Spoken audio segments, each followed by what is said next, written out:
Continuing education knows that at the end of the day, students want to graduate, and we can help them do that because we really listen to their needs, and we can offer them flexible options both within continuing education and across the campus.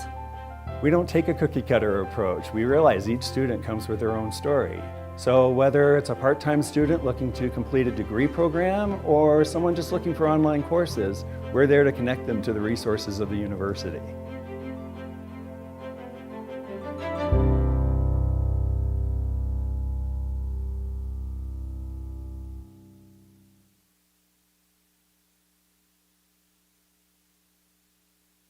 Hello, everyone. Thank you for coming to the 70th Annual Conference on World Affairs. My name is Andy Urich. I'm an assistant professor here in the film school at UC Boulder in the Department of Cinema Studies and Moving Image Arts.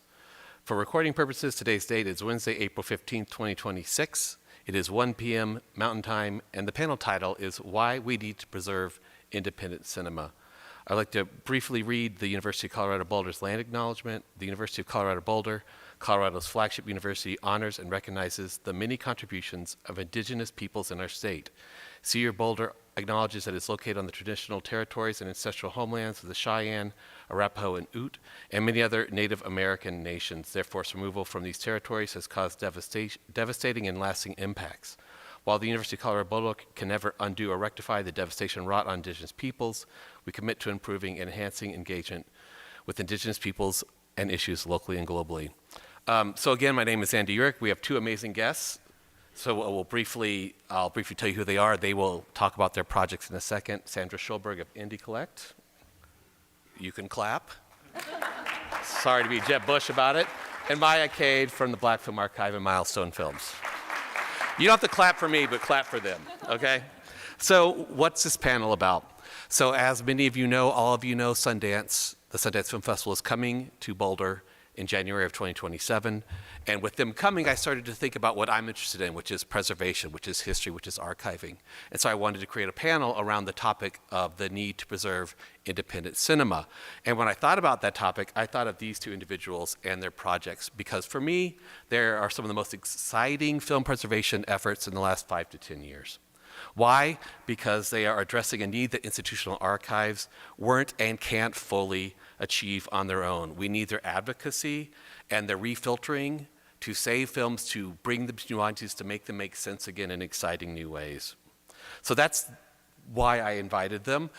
Today we're going to talk about the importance of independent cinema, the risks that independent cinema is at, and what they are doing to prevent that risk, and then what you all can do to help save independent films. So first, if we can go through and you can talk about your projects, please, and why you are here, how you got here. So we'll start with you, Sandra, if you wouldn't mind. With a long history of fighting for American independent cinema, I'm very grateful to have been asked to speak to you, and grateful to you, Andy, and the Conference on World Affairs. I'm here to ring an alarm bell because American independent cinema is experiencing a kind of slow motion extinction event, not unlike what happened with the early silent films, about 80% of which were lost or destroyed before anyone realized how important they were to understanding American history and culture and the history of cinema. So we're unfortunately seeing the same thing happen to American indie films, because indie films are, in a way, institutional orphans. They were not financed by the studios.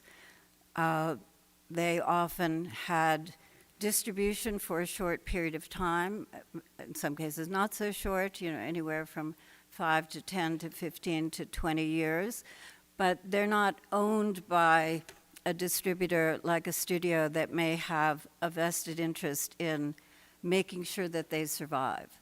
So there are thousands and thousands and thousands of American indie films that are either in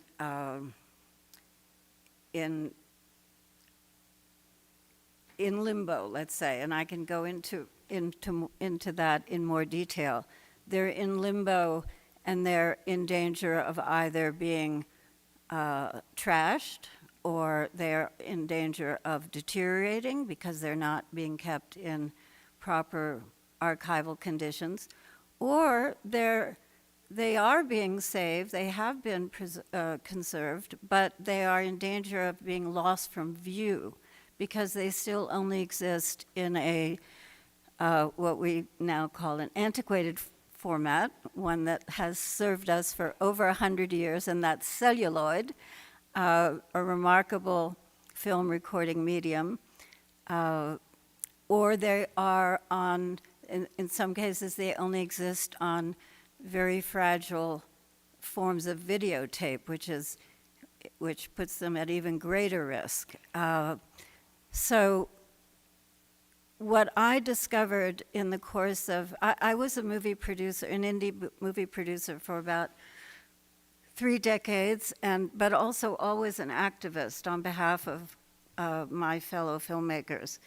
I founded the IFP, which morphed into, in 78, which morphed into Film Independent in Los Angeles, and the Gotham, which we started the Spirit Awards, the Gotham Film and Media Institute, which it's now called in New York, which founded the Gotham Awards, and IFP North in the Twin Cities. These were all IFP branches that became their own independent organizations. And was also involved in founding First Run Features, a cooperative of filmmakers getting our films into theaters. So I have quite a long-term perspective on this, and what I discovered then in the course of restoring my father's film about the Nuremberg trial is that not enough institutions, archives were invested in saving, let alone restoring, American independent films. All of our main archive partners at the Library of Congress, at the Academy Film Archive, at UCLA, at the Eastman Museum, the Black Film Archive not Maya's Black Film Archive, which is its own incredible resource, but the Black Film Archive at Indiana University, and others have been interested in independent films, but none of them either individually or in the aggregate is capable of saving all the films that are at risk. And neither are the IFP organizations. So I felt I had to launch this Indie Collect campaign, which I did in 2010, to vastly accelerate the saving and conservation and restoration, ultimately, of these films so they wouldn't go extinct. But we are a tiny nonprofit organization. We have managed in the last 10 years to restore almost 100 films, more than half by women, with an emphasis also on filmmakers of color and members of the LGBT community. But we are a drop in the bucket. So we've created a template to kind of show other people the way.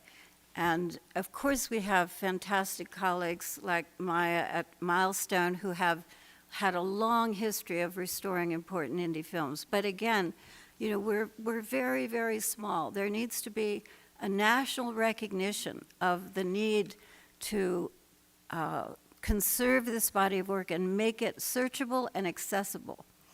And then separate from that is the problem of the physical warehousing of these films. And then separate from that is the problem of saving what is perhaps even more ephemeral, and that is the films that people are making today digitally, because we don't really have a good permanent way of saving digital motion pictures yet. So this is, it's really an enormous problem.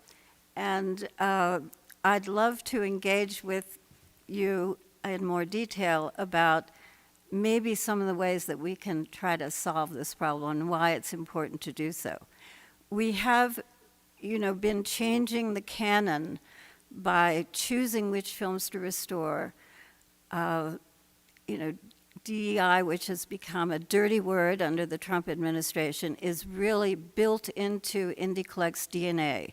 Because if you're going to work on behalf of saving American independent cinema writ large, you are automatically supporting the work of films by women and people of color. It's just, they're inextricable, because we were always the outsiders trying to shine a slightly different light on American history and culture.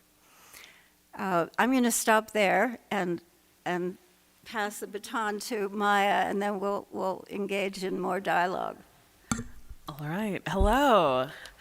I'm Maya Cade. I'm the creator and curator of Black Film Archive, which is a living register of Black cinema that is streaming.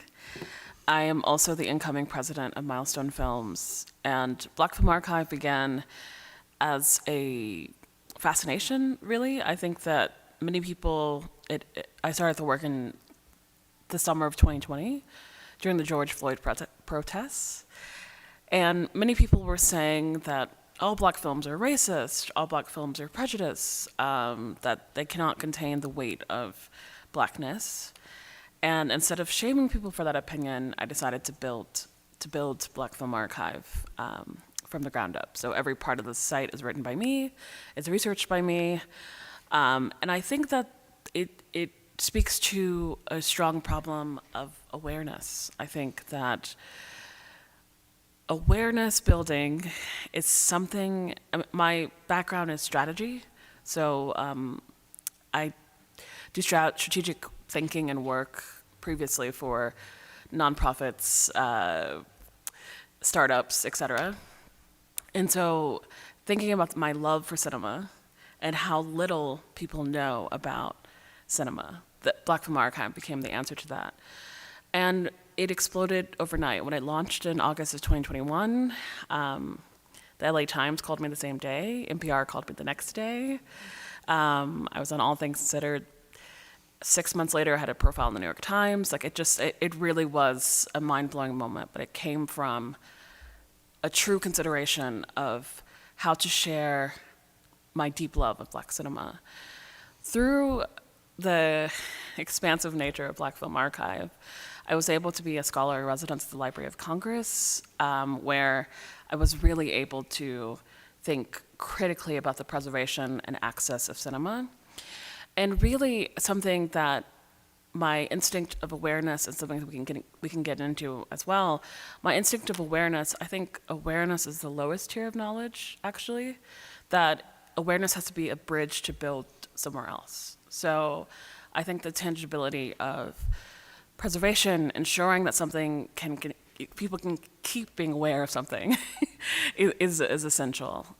So I think, through my residency at the Library of Congress, I was able to kind of shift my thinking. I had an institutional home, if you will, to consult with people who have been in the game for a very long time and, expand my thinking while also bringing something to them, that kind of regenerative nature of learning and sharing. And about a year ago, it was announced that I've been gifted the film distributor of Milestone Films, which is the distribution home of Charles Burnett, who was here, Kathleen Collins, and many, many, many other amazing filmmakers. With nearly 400 films, Milestone Films is also a large, small distributor, and we focus on independent cinema. Thanks to you both. And things you just said made me think of a different question I hadn't planned on. But you were talking with Mr. Burnett yesterday about the toll that it takes to be an independent filmmaker and the challenges and the decisions you have to make to work on independent cinema instead of maybe having another job. So why I find you both so inspiring is you decided on yourself to create these things. You saw a problem. You talked about a deep love, Maya, which is so beautiful. So how do you all, personally, how has this affected you? How has this affected your personal life? What choices have you had to make to go into this? Because I want to sort of get this idea that we are making choices to save these films, and that does have an impact. You're also thinking about the labor you put into it, and how do you take care of yourselves through this never-ending challenge? I want to jump in because there's something I should name that Andy is alluding to. I'm also the archivist of Charles, so I spend about 8 hours a week with him. And I think love is something that is always in action. And when we think about, I think something that I often have a problem with, and something that I hope to change really, is that people often want the materials, but not to protect the livelihood of the person, the artist. And for me, to engage with film is to engage with the totality of something.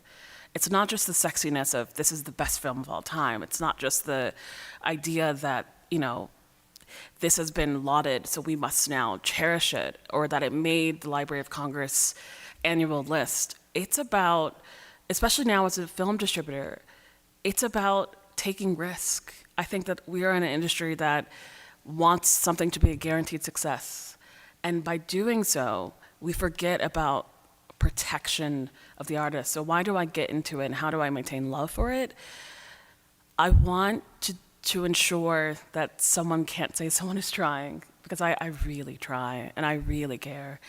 And I want artists, and Black artists specifically, to know that I'm not just trying to extract from them, but I also want to give to them as well. And that keeps me going. I think on a personal note, I'm from New Orleans. I'm a 10th generation New Orleanian. And the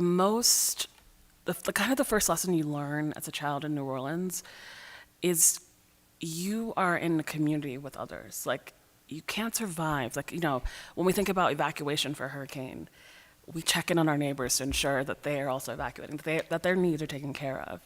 And by reaching out and extending our hands to others, we're also taking care of our own needs, because we cannot extend without taking care of our needs first. And so that is the thing that keeps me going. By giving, I also receive. Yeah, I salute everything that you just said, Maya, and that principle of really supporting the filmmaker is also built into Indie Collect's DNA. We are creating new digital objects for filmmakers. We're not taking the rights. We're doing this on behalf of the filmmakers and giving that restoration back to the filmmaker. So he or she, who's often at the end of his career or her career or their career and not able to, no longer making film. And they probably, if they're most indie filmmakers, they never got either the attention or the income that we might think they merited. And so we're trying to help them earn money anew from films they may have made 20 or 30 or 40 years earlier. We are also creating inventories of their work, just the way Maya has been working with Charles. We're working with as many filmmakers as we can to inventory not just their audiovisual collections, because a lot of filmmakers still have, unfortunately, their work in their basements, attics, closets, or a commercial storage unit that they can barely afford to pay for anymore.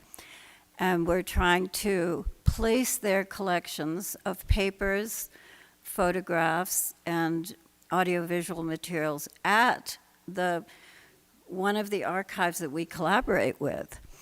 Many filmmakers think, well, who would want my materials? Or they're asked to donate the materials. But we're saying, no, these are incredibly valuable collections, and we want you to pay to acquire this collection. This filmmaker needs an income, needs money at the end of his or her life. So we worked with Melvin's film. I had shown at the very first American Independence Showcase his film, Sweet Sweetback.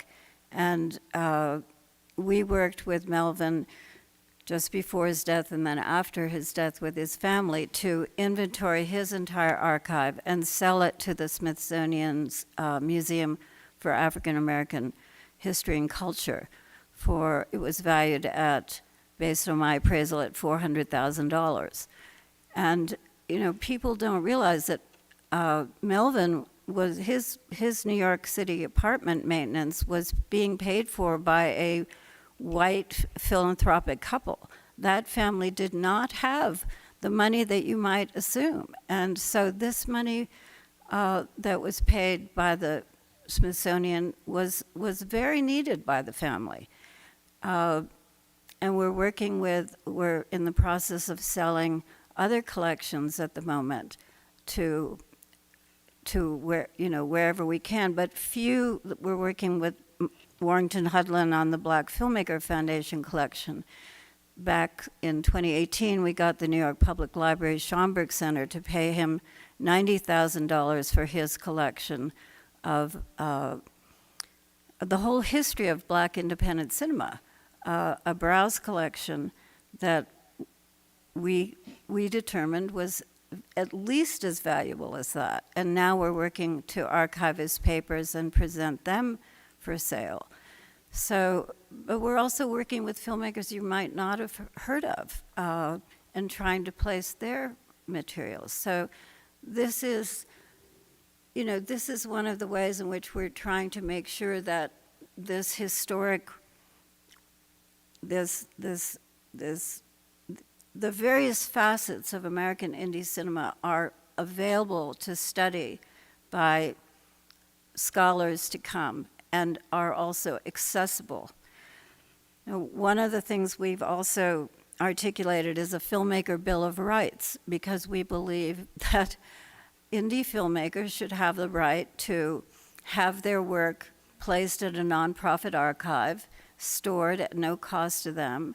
We believe that when a laboratory or a film storage facility or a distributor goes out of business and may be holding a huge number of elements, that they should make that information public so that we can help either repatriate the materials to the filmmakers or their heirs, or find an archive to take it. This is not happening. Technicolor has shut down, Deluxe has shut down, WRS has shut down, Cinema Arts has basically shut down, and these entities and their assignees are holding thousands and thousands and thousands of reels of indie film, but they won't make the list public. So we're fighting behind the scenes to get them to do that so that we can reach out to the filmmakers. We are also, as part of the Filmmaker Bill of Rights, we're asserting that a filmmaker, the writer-director, should have a droit moral to his or her work. This is a concept that exists in the rest of the world, but not in the United States. In the United States, ownership of a film is often a function of who paid for it or who acquired it for distribution. So we're trying to assert that a filmmaker whose film, we're dealing with this with Steve Buscemi at the moment. He made his first film, Trees Lounge, is a magnificent film that we restored last year. The rights were held by a company called Live. Live sold its library to Artisan. Artisan sold its library to Lionsgate. Lionsgate, this is one of thousands and thousands and thousands of films they have. Do they have an interest in the restoration? Do they have an interest in getting it back out to theaters? We're in the process of determining that. We know that Yancey Ford, who made Strong Island, sold his film to Netflix. One of the problems we face is that many filmmakers who've made an indie film but then sold it to a company like Netflix takes that film, locks it up, and doesn't allow the filmmaker to show it in festivals, let alone in a theatrical setting or a non-theatrical setting. This is wrong. You should, if you're the filmmaker, you should have a right to retain a copy of your film and be able to show it, even if you don't own the distribution rights. We believe that, in any case. We're trying to assert that. And finally, we believe that there should be funding, much, much more funding, to save these films, restore these films, and create searchable databases like the one that Maya has created and is building for Black films. We have a database that's not public because we have it of more than 50,000 indie films, so we haven't been able to make it public because we haven't had the resources to do that. So there are many, many ways on a public policy level, at the federal, state, and local level, and you as cinephiles and consumers, there are many ways that you can help advance the cause, I would say. And one last thing I want to say is that we are also in solidarity with art house cinemas across the country.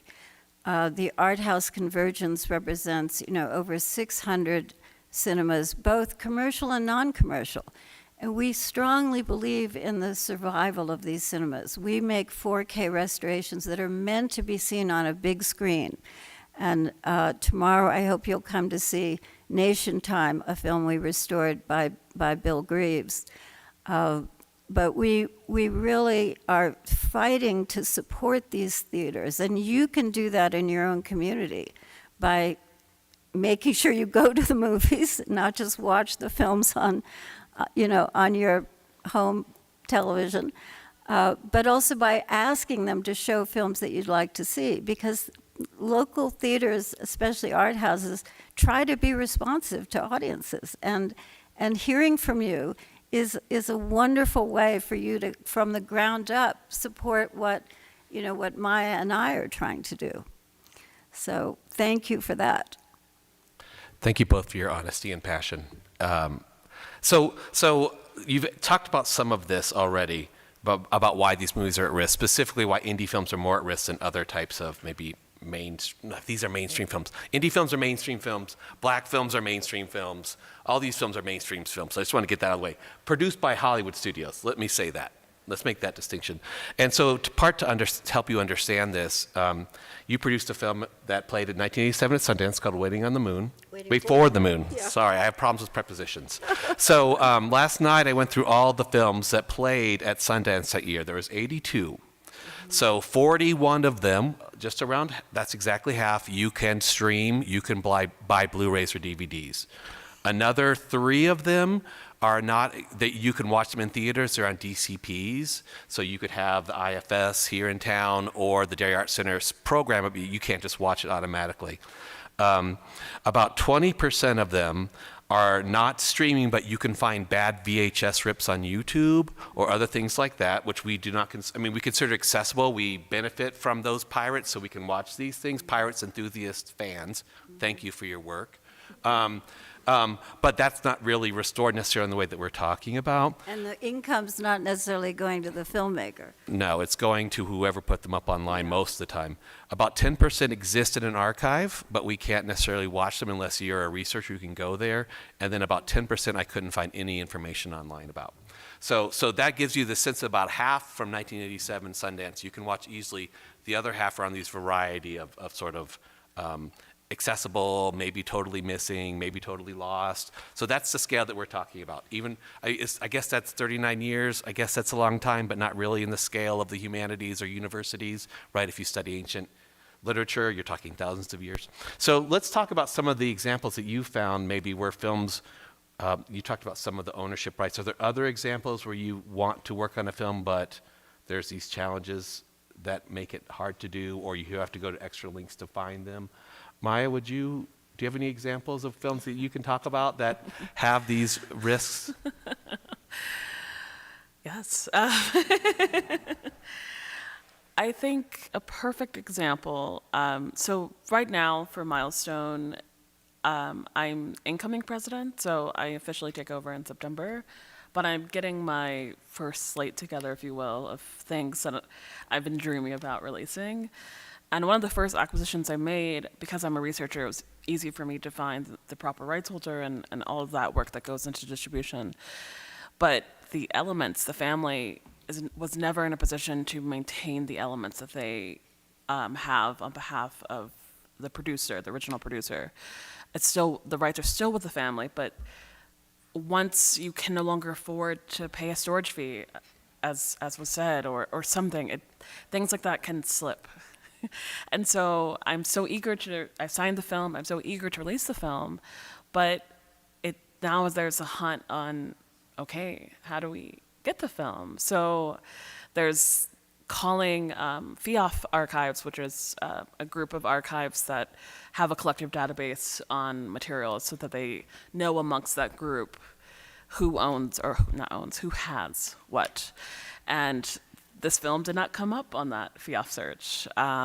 There's private collectors who sometimes amongst each other share what elements they have if they want to sell to the other. So we were able to find the film, luckily, on that kind of search. But it really is a wild, wild west. I think, in my opinion, when people talk about distributing Black cinema, they are talking about distributing, often, films that are Black art house classics, right? They have already received a New York Times review. They've already received some other institution giving them what the distributor feels is proper praise for the film. And I think as I step into being a distributor, that is not the approach I want to take. And because films that I think are really worthy of distribution have never received notoriety in the way that people think of for preservation, means that these films are missing. Like they are missing in action. And that's just one example. I mean, even if we think about someone as famous as Charles Burnett, when Annihilation of Fish came out in 2000, it played at TIFF, and it got a bad review in Variety, the distributor dropped it. But the distributor still claims rights. They've decided that they're not going to release it. And it wasn't until, Milestone was able to pick up the film in bankruptcy court 23 years later that, now Charles has the rights to the film. So it's just, there are many instances where you think that something will be easy, but distribution is really a long game. Preservation is a long game. And I think it's time that we think about these things differently, that we don't depend on another institution to insinuate what we must like, that we don't depend on someone's taste. And I respect programmers. I am a curator myself, but I think taste must be something that we all believe that we have and that we stick to, and not just capital gain, which I feel like that has been the name of the game for a while. So the difficulties of finding elements, of preserving elements, I mean, and even on a Black Film Archive front, and not thinking about myself as a distributor, but just as someone who's cares about the access of Black cinema, there are many films that will never be streaming or never be able to be accessed because of the same type of issues, actually. And this is not even a distribution issue. This could be an archive issue. And there's just so many things that these films are not the priority, so they don't even kind of get the notoriety to be accessed, which is its own trapping. But yes, so that's that. Just referring to? I don't talk about anything until it's done, but Well, again, I just want to echo what Maya said about the obstacles that we're all facing. But I also want to talk about the incredible gratification when you find a lost treasure. Nation Time is one example. We found the feature-length negative for Bill's film in a disgusting plumbing warehouse in Pittsburgh because a private collector had swooped in when the WRS lab went bankrupt in 2001 and bought the contents of the remainder, all the abandoned films that had remained in the lab.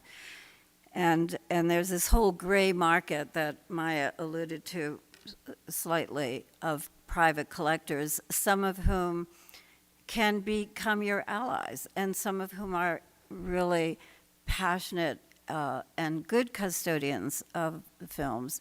Others are less scrupulous. I've had people tell me just a month ago, someone said, well, we scrape off the copyright and then we put it out and wait for someone to object. And, very often these are obscure titles and no one does object. And the original filmmaker is long gone, and they're able to exploit the film.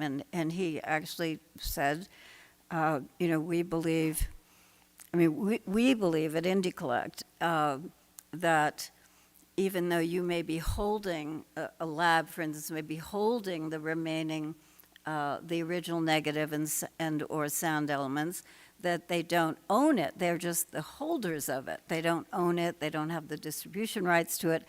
But I was recently told, well, no, if we get our hands on it, when we consider that we are not just the owners of the physical material, but we consider that we also then have the right to copy it and make it and distribute it and receive the income from that distribution.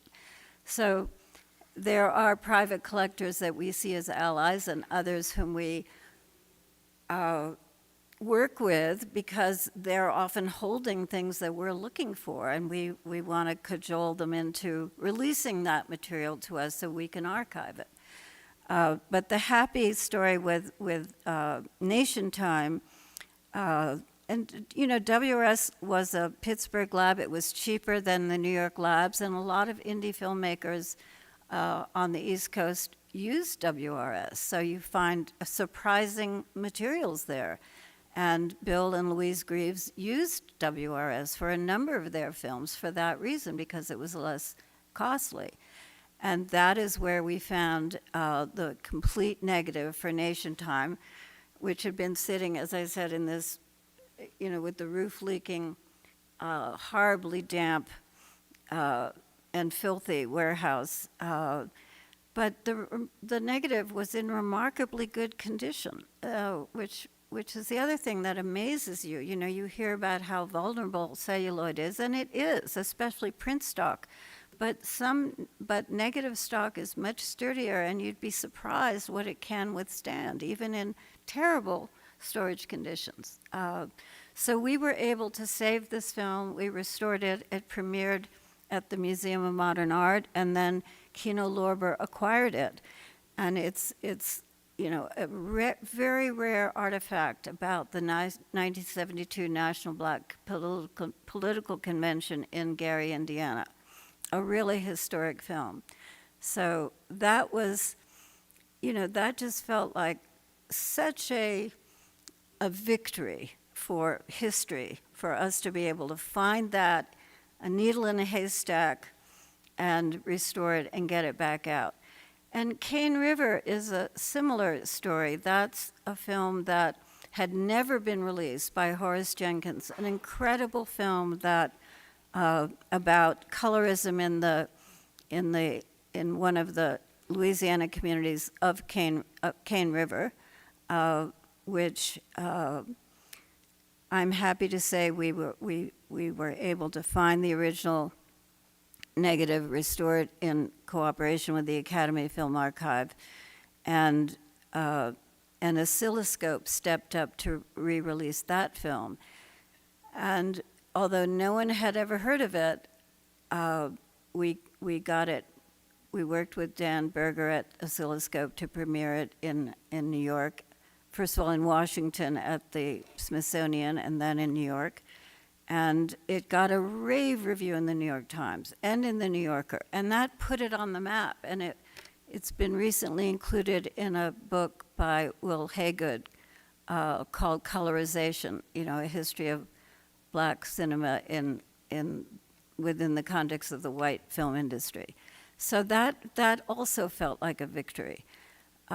We managed to find, our colleague Ed Carter managed to find the long-lost negative for Lily Tomlin and Jane Wagner's movie, The Search for Signs of Intelligent Life in the Universe. It was in the throw-out pile at Deluxe because it was mislabeled, and none of the studios, and it was an independently financed film, so it didn't belong to a studio. They had the rights. And that's, again, one of the reasons why it was in the de-accession pile.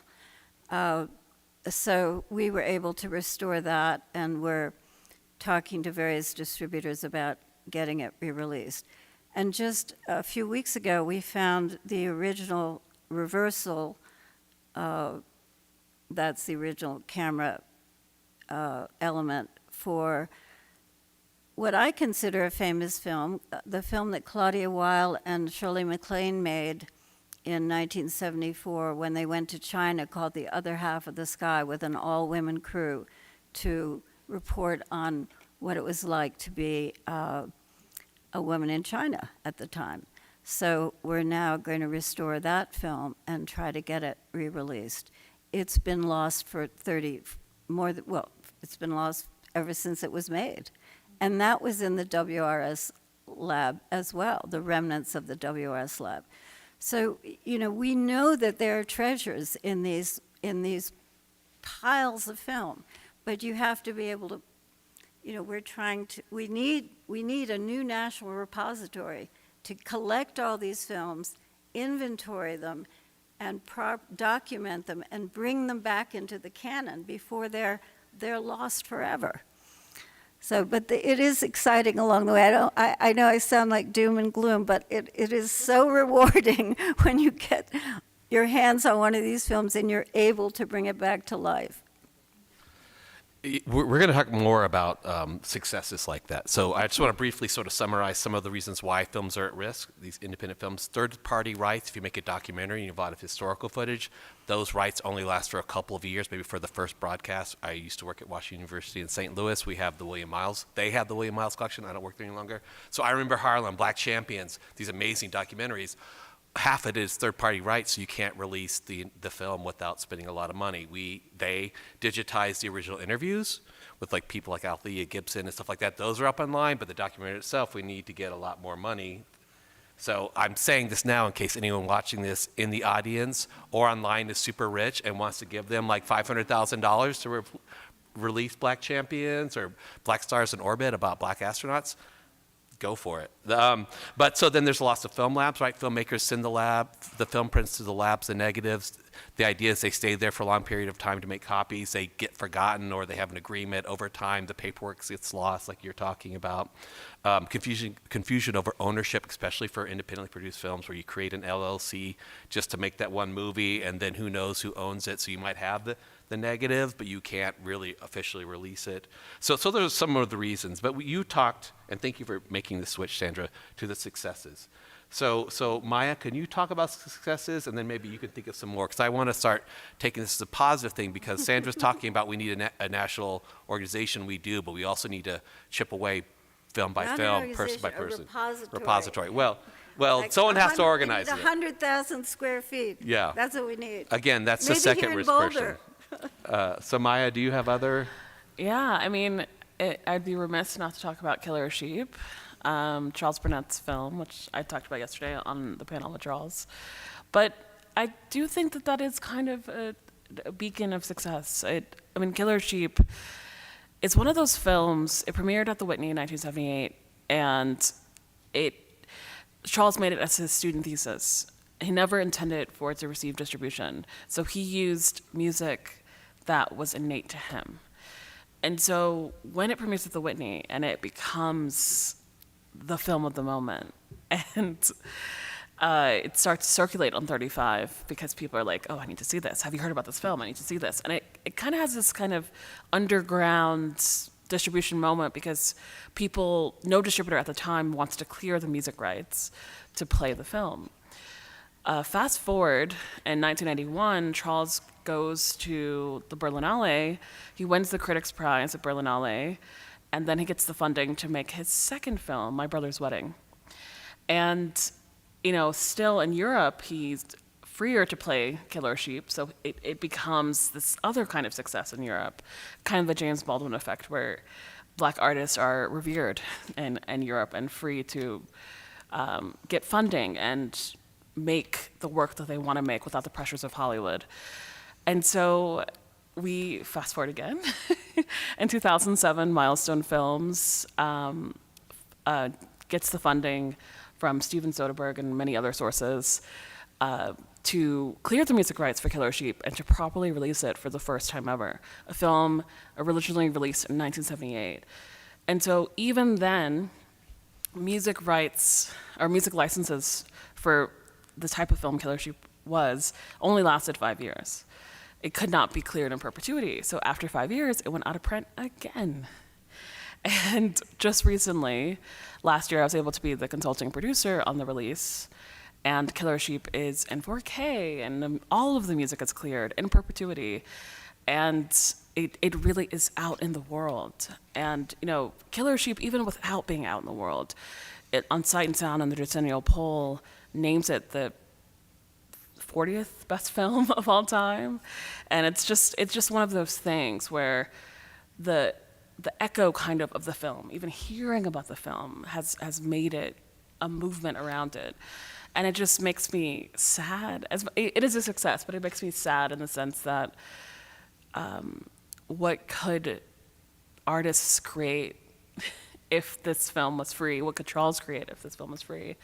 That kind of thing. So even with the successes, it really is bittersweet, because as you both have said, these often come as artists are older, as they have decided to move on away from filmmaking. They've been burned by filmmaking.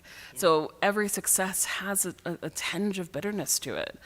And, you know, but I hope when we have these successes that we're animating the full history, not just the sexiness of a win. I mean, that is fun, but there is a lot that comes with that win.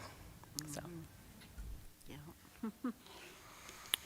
Any other examples from your Indie Collect project so far that you think are worth talking about, Sandra? Yeah, I mean, there's so many. We've done, as I said, almost 100 films, and you know, the Restoration Suite is based in New York. There are about 3 of us in LA. We've had really just wonderful support from the Museum of Modern Art and the New York Film Festival and Film Forum and the Bambrose Cinemas in Brooklyn and Maisels, you know, to showcase these films. But we're actually restoring more films than they can showcase. So we created in 2024, we created our own restoration film festival in LA called Rescue Fest. And we premiered Lily's film. The Search was the opening night film. But we also showed, you know, The Atomic Cafe, which is a historic film. I was talking to Andy about that yesterday.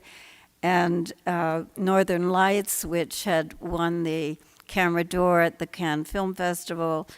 An amazing film by Jan Oxenberg called Thank You and Good Night that Criterion has since acquired.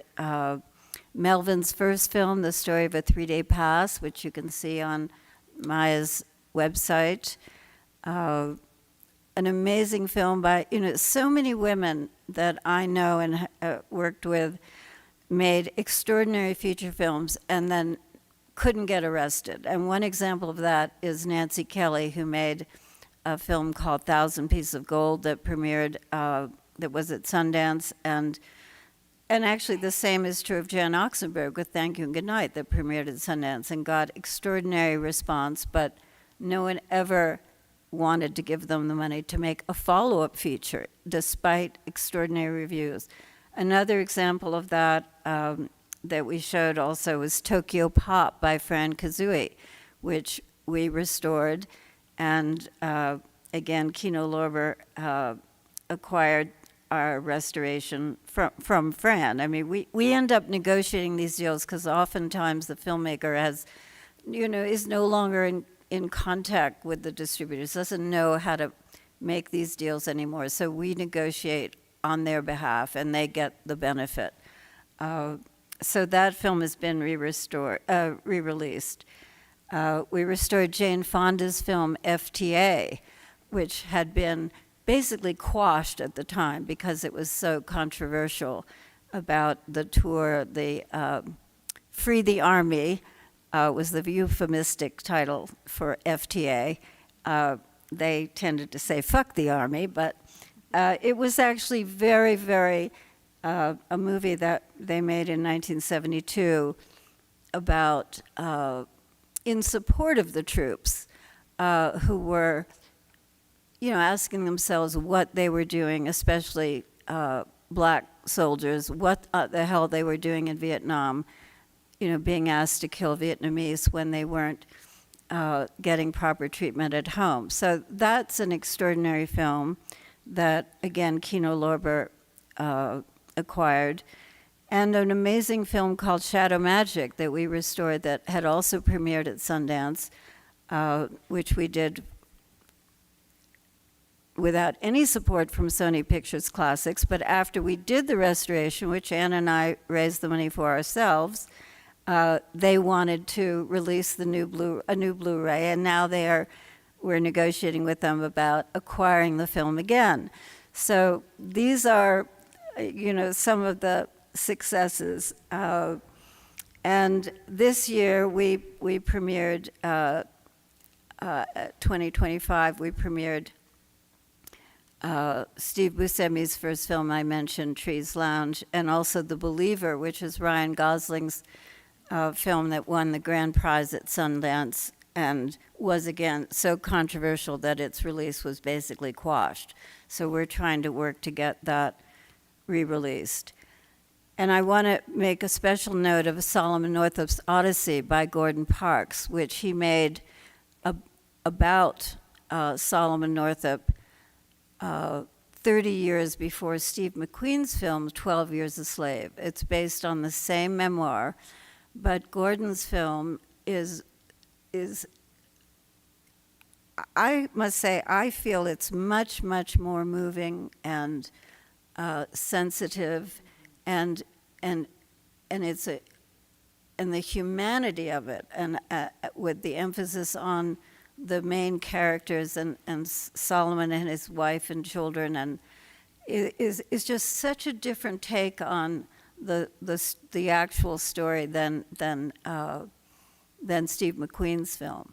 So that opened, we restored that, and it opened at BAM 2 weeks ago. It had a wonderful run, and we're now trying to get it into other theaters. So these are just a very few of the films that I take great pride in having restored and are now getting out at last. Can I say my favorite indie collect film? I love A Question of Color. Oh, yeah, that's fantastic. And it's one of the first films about colorism, black color, the inter-community colorism, and Kathy Sandler, an understated black woman filmmaker. Mm-hmm. And Kathy is one of a close elder of mine, and she just talked about how wonderful it was to be seen and to be loved in a way, to have her film restored. And she talks on and on about how grateful she is. So I've seen the impact also on the artist side. Well, Kathy's film is a really historic film. We've paired it because, when you're trying to get films shown in theaters, they really are used to a 90-minute program, and that makes it very much harder to get films that are 60 minutes or shorter back out into the market. But we paired that with LaTanya Richardson Jackson's film Hair Story, which is 30 minutes. And the two films work so perfectly together that we really are trying to get them shown. We showed them together at MoMA. We showed them together at the Academy Museum of Motion Pictures in Los Angeles. But we're just dying for more theaters to show these two films together because they're really the perfect companions for each other. So thank you. Yeah, ask the Derry Arts Center to screen it, or maybe we can show it at IFS. And I think one of the things I want to get out of this panel is that we can start having some of their work play here in Boulder more regularly. So we've got time for questions. I've got a couple here on some note cards. I think if you have questions, you can fill them out on note cards and pass them to one of the producers there in the back. So I'll read the first one. You kind of talked about this already. And then maybe, which is the political side of this, censorship. And you talked about it with The Believer. And sometimes censorship might mean like governmental interventions, squashing something. But there's other ways I think it works through, especially from the production side, trying to get grants. So the question is, how does censorship threaten American indie films? They give an example of a 2019 film called The Infiltrators, which sadly I don't know about. And they're talking about how it's impossible to get legally in the United States. Again, I don't know about this film, but that's the question. So could you talk about the political side, maybe even on the production of the films you all are working with originally, and now as you're trying to find it and restore it? Well, listen, I'm not telling any of you anything that you don't already know, but there's a, pretty concerted effort going on, and it's starting at the White House, and it's filtering down through some of the funding organizations that either have supported us or declined to support us, and that's kind of the whole campaign against diversity.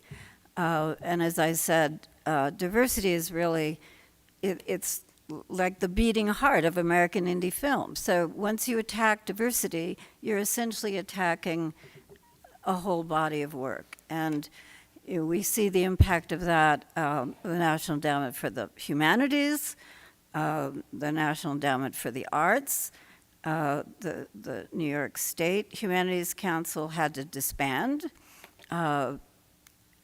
We fortunately, in New York City, we have a wonderfully diverse administration now under Mayor Zohan Mamdani, and the New York City Department of Cultural Affairs has just given Indie Collect our first grant, and we're applying at just $10,000. But it's really important to get your foot in the door. And when I asked our program officer whether they're getting any pressure on this front, to kind of whitewash she said no, and that was just so gratifying to hear. And we're also, I think the New York State Council for the Arts is holding the line, but in Washington at the NEA and NEH, it's they're feeling a tremendous amount of pressure.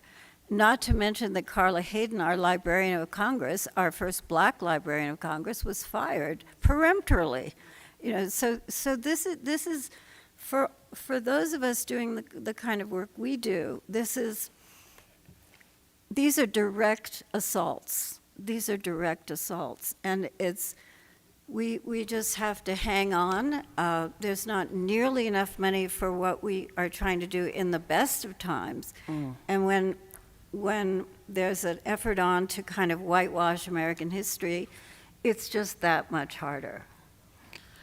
I want to speak historically for a second, because I think when we're asked about censorship, we do think about present day. But I am often thinking, I'm talking to filmmakers who made Black filmmakers who made films in the 70s and 80s who were censored from creating in the first place. And I think if some of my elders in my life were trailed by the FBI because their film became too popular, and it forced them to go in a different direction. So the kind of censorship that we talk of in present day has roots across time, and there's absences. Sometimes when people are asking, why hasn't this filmmaker made a film in a very long time? We talk about the financial reality, which is evident. We talk about the cultural reality that maybe there isn't an audience, or the art house cinemas perhaps feel it's a risk to play the film. Or, we talk about all of those realities.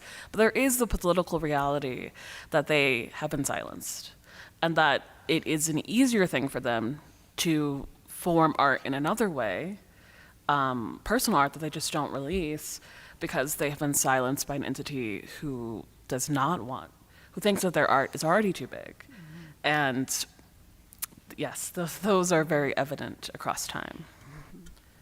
Yeah, and that is a massive impact on the historical record, why we have films, why films made it into archives. Sometimes Black filmmakers only made a couple prints that would circulate. I mean, this is going back to the teens and the previous century. I forget that we have teens in this century, the teens the previous century. So I think we have time for maybe 2 more questions. And then if you have more questions, I have a handout which has the website URLs for all these projects, including missing movies. I come from the library world. I want you to be able to do more research. But what efforts are being made to preserve modern digital films? And just briefly, I'll say, if you are an independent filmmaker, save your own stuff. Right? When you are producing things, think about preservation at the outset. Make multiple copies, share them geographically, give them to a friend or a relative that they can keep a hard drive, refresh those hard drives, put it in a cloud also, right? It helps you then and maintain a database. It helps you then when you become famous and you become old, hopefully, and then you want to donate it to ourselves or our successors, you'll have all this stuff in a nice, easy bow, and it'll help them figure these things out. So that's my advice. But I don't know if you all are thinking about working with stuff shot on video in the aughts of this century or current independent. Digital, not video. Digital. I think let's say digital for now. Okay. Let's talk about digital first. I mean, I will just briefly say the Academy does have standards on saving digital files. It is, I mean, even filmmakers who, because I do archive for other filmmakers besides Charles, and it really is a complicated conversation because they feel like they've already saved it to the best of their ability, and I'm pushing them to save it even more because I've just seen things disappear, and there are many missing movies among even the best preserved filmmakers. My general advice, as Andy has said, save it as many ways as you possibly can. And also do not over-rely on cloud storage. Anything can happen to cloud storage. It really isn't yours. You're paying to access cloud storage at particular moments in which you're calling that file. It's not the same as owning a file. And I know that sounds very particular, but it really is the reality. I think you have to think strongly about what does it mean for this work to exist in 50 years. And because, I mean, digital deterioration of film is they're film from the digital transition from 2007, 2008, 2009 that we cannot view already. And it's not been 20 years. So I think, especially some of those early digital formats, which never made it to another format, and the deterioration of the early digital tech is very rapid. If you even have it doesn't have to be like professional films. If you have family videos that are on, mini DV file, or mini DV is one of the most corruptible files to ever exist, and many films are on mini DV. So it just find a way to save it another way. Is my advice. Well, I'd like to tell you that the Library of Congress standard for saving a digital motion picture is an MJPEG 2000, and every film we restore, we use the Library of Congress as our own private backup, digital backup, because they have a greater digital capacity than almost any of the archives. And an MJPEG 2000, these are huge files, and essentially it's a JPEG of every frame of the film. But there's no reason that you, as an individual filmmaker, can't do that for yourself. There's no mystery to creating an MJPEG 2000 file, and it's probably the most stable at the moment of the digital formats. So, as Maya said, there are already digital formats that you can't access anymore. But the Library of Congress is betting that the MJPEG 2000 format will be a bit more long-lasting. There's also, some of you may have heard of LTO backups, which is a tape format that's specially designed for storing digital objects and information of all kind. But there are a lot of, they're only backwards compatible for 2 years. You can't view the tape. You have to put it into a special LTO deck to download it to a visible platform and watch it. But it is a form of storage that we do use. The tapes themselves can last for 40 years, but that doesn't help you much if it's only backwards compatible, every 2 to 4 years. The best, probably the most promising technology for digital storage will be DNA, encoding it using DNA. But that's already been done for one of the Lumière films. It's quite exciting. You can look this up on a TED Talk, and but it's right now not really financially accessible to those of us. So I'm with Maya. I think storing in the cloud is really dangerous. I mean, you stop paying your cloud storage subscription, and that's it. You don't have access to your own material. So this is a tremendous problem, and I just recommend that you do what Maya and Andy were saying, which is store it on as many different hard drives also make an MJPEG 2000 and consider making an LTO tape as well. The other thing I'll say is when you copyright your film, you have the right to make a copyright deposit. Right. And with the digital revolution, there have been less deposits in the Library of Congress vault than ever because people are just foregoing it, honestly. Yeah. But if you want, as you're saying, a stable file of your film, you do have the right to deposit it in the Library of Congress. The other thing we didn't mention is that some filmmakers, and we do recommend this, oddly enough, in this era when everything's digital, a brand new celluloid element that goes straight into cold storage probably has a life expectancy of 300 years. So if you make a film that you consider important, you can consider making a film version of it from the digital file. And Photochem does this in Los Angeles. Color Lab does this in Rockville, Maryland. There are a few other places that will do it. And it's not that expensive. And when you think, of the value of saving your film and knowing that you can save it for that long, it really becomes quite compelling to do this. I know it sounds, like going backwards in time, but celluloid is remarkably stable. Yes, save it yourself, create your own archives. Don't wait on anyone else to do it for you, right? That's the takeaway. Save your own personal media, download YouTube videos you like, right?